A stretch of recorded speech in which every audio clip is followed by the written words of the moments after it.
Welcome. This is DA Sports. I'm your host, DASASI.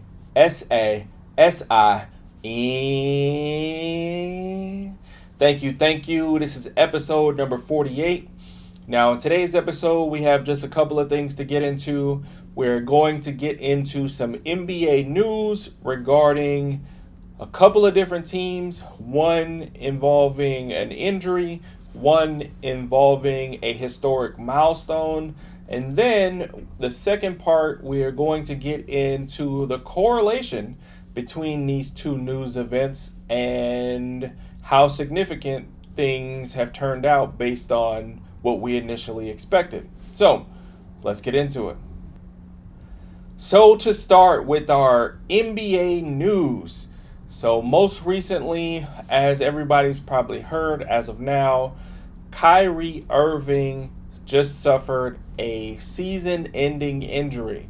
It is reported that Kyrie Irving has torn his ACL and of course is going to require surgery, so he'll be out for the season.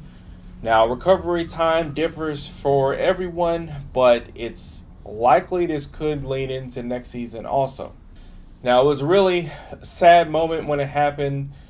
For people that don't know, when the injury occurred, he got fouled, so he had to go to the line and shoot 2 free throws. They essentially helped carry him there.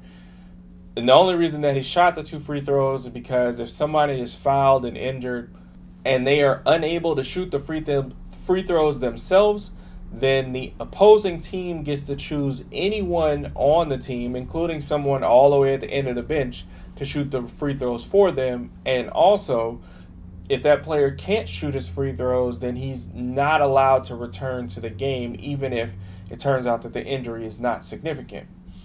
Obviously, in this case, the injury was significant and he wouldn't be able to return either way. But it was kind of symbolic in a sense that he was able to get carried to the line, and then he shot both of his free throws. He made both of his free throws. You could see the tears running down his face as he was shooting the free throws, knowing that he probably knew at that point that his season was over with. And it's basically a huge letdown. Their best player on the team is now injured and done for. And it was just kind of like a really sad moment. The crowd was really great, though. They really chanted behind him and wanted to see him, healthy. And I think it's considering the fact that they just went through a change of who was the star pupil of the franchise. To see him get injured like that and to see the fans embrace him the way they did was really touching. And so we'll see how it is going forward. But definitely a significant moment in recent NBA news. Now, the other NBA news that actually happened yesterday and subsequent days was about LeBron James. LeBron James just became the first player ever to hit 50,000 total points scored. Now, this number does include his playoffs and regular season points, which obviously he's already leading NBA history in total points. In every game that he plays, he just extends that record further and further out. I know it's kind of been talked about loosely, but I feel like whatever he ends up setting the record at, it'll probably never be broken. Now, granted, I'm sure when Kareem set the record, people probably thought that never would be broken, but just based on how things are today, the likelihood of you getting somebody who's dominant for 20 years, who even as a 40-year-old not only is able to play, but able to be one of the best players in the league and still average well over 20 points per game. I just can't imagine that ever happening again, especially considering that you're not allowed to go straight from high school to the NBA anymore. So there's just so many obstacles and formalities that would really make it seemingly impossible for anybody to end up breaking his record. So it's just kind of crazy to see him hit milestone after milestone. He's going to continue to just push this number further and further out.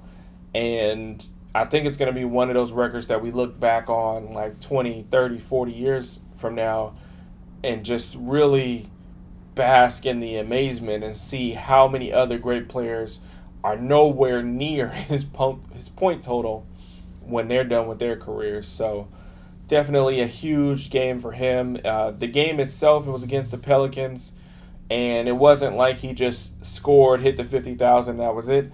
He had a great overall game. He finished the game with 34, 8, and 6. So another testament to just how great LeBron is. He's 40 years old, going for 34, 8, and 6, leading his team to a blowout win against the Pelicans. It's just a great all-around performance. Definitely huge news. And I think it's one of those things where, for the most part, I think we as a society kind of take LeBron for granted. You know, for those of us who were alive and watching sports before LeBron and were watching during the Jordan era, a lot of people think like, oh, well, there will always be somebody else, right? You know, when Jordan was at his peak, people thought, well, nobody will ever get close to that. And then there was. And so people often go back and forth between, is it Jordan or LeBron is the best ever? But I think just this longevity, like Jordan had a great career. Regardless of where you fit him in as the all-time greatest or top 5 greatest, wherever you put him in, definitely acknowledged as one of the best basketball players of all time, right? And his 6 championships were great. And even though the other, 8 or so years that he had of his career that he didn't win a championship, he was still regarded as a great player. But his run is nowhere near as long as what LeBron's is. You think about it, LeBron came into the league at 18. He's now 40. He's still dominant. Like, that's absurd. There's nobody who's been that great and considered one of the best in the league for that long, probably in any sport. Because even if you look at like Brady, Brady played till he was in his mid-40s, but Brady in his early years wasn't one of the best players in the league. Even through his first 3 Super Bowls, nobody was like, yeah, Brady's the best player in the league, right? He wasn't in that discussion. He was like regarded as like a really good player, but it wasn't until like that second tier section of his career when he really started putting up numbers and he started getting MVPs that we're like, oh wait, Brady's really great, right? Which is still nothing to knock against Brady, but he wasn't considered one of the best in the league for 20 years. You know, LeBron has been in the league for 22 years now, and maybe you could argue the first 2 years he wasn't the top 10 player, maybe, but since then it's inarguable. Like he's been a top 10 player the rest of his career, every single year. It's amazing. So I think we really got to cherish these landmarks that he continues to hit and cherish every moment that he decides to continue playing. Whether that ends at the end of this season, whether that goes into next season, whether if it goes 2 seasons from now, whatever it is, we know it's definitely coming to an end, and we just need to appreciate it as much as possible. So with talking about those 2 pieces of news in regards to the injury of Kyrie and the milestone of LeBron, this brings me to our second segment of today's episode as we revisit the trade between the Dallas Mavericks and the Los Angeles Lakers. Now, at the time of the trade, everybody was shocked. Like, we've never seen a top 5 player in the league get traded in his prime when he's in his mid-20s. It's never happened before.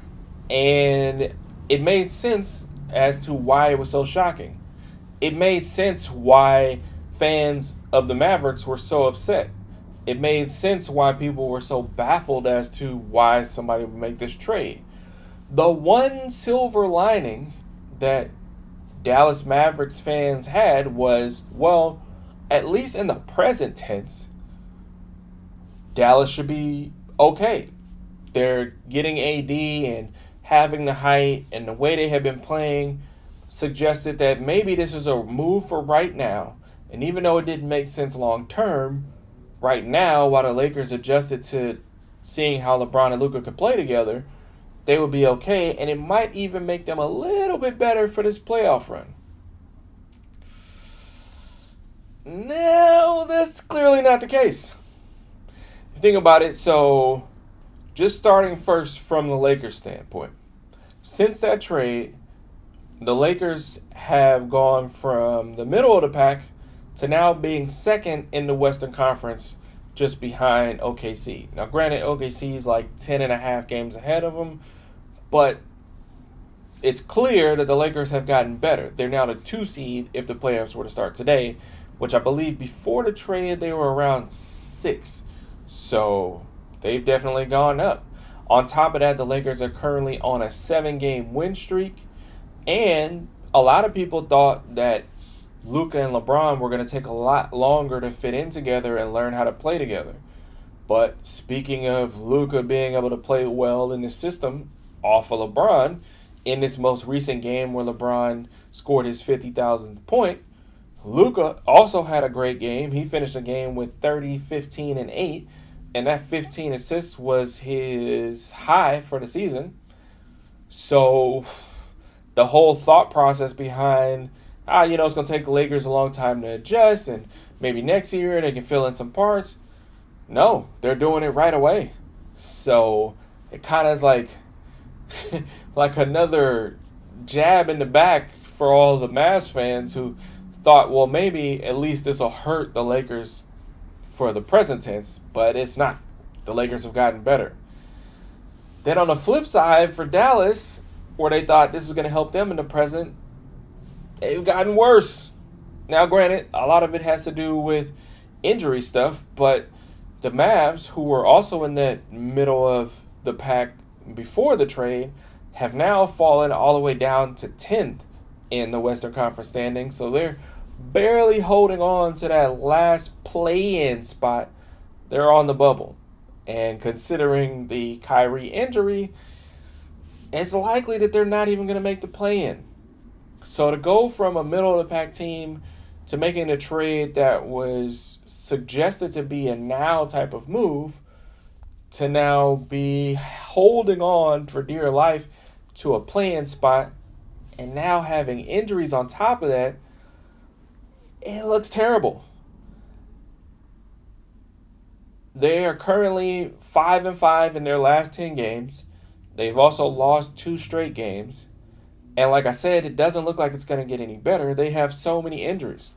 So on top of the fact that Kyrie is now out for the season, Anthony Davis, the person they got in the trade for Luka, is also out.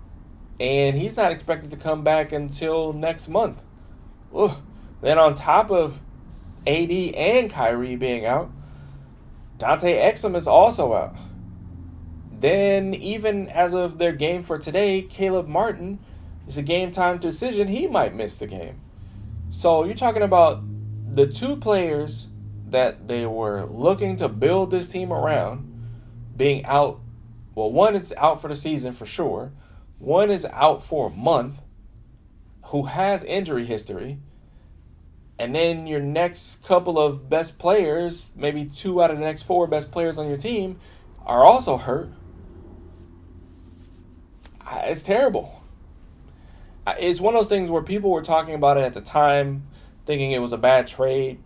But based on how things have played out on both sides this season, this could go down as one of the worst trades ever. Because all of the positive parts that Dallas thought they were going to get, they're not even going to have the opportunity for. And all the things we thought would be negative for the Lakers, they've proven it's not that bad. Because we already know long term to get a superstar in the league at 25 is essentially the Laker way. And they got it for cheap. They got it in exchange for a guy who has an injury history, who then got injured immediately after going to the new team. I mean, it's just astounding. So, yeah, this could eventually one day go down as the worst trade in NBA history. So, obviously, we'll continue to monitor it over the rest of the season and see how it goes. But based on the trajectory of both teams, that's what it's looking like. So, that's it for this week's NBA news.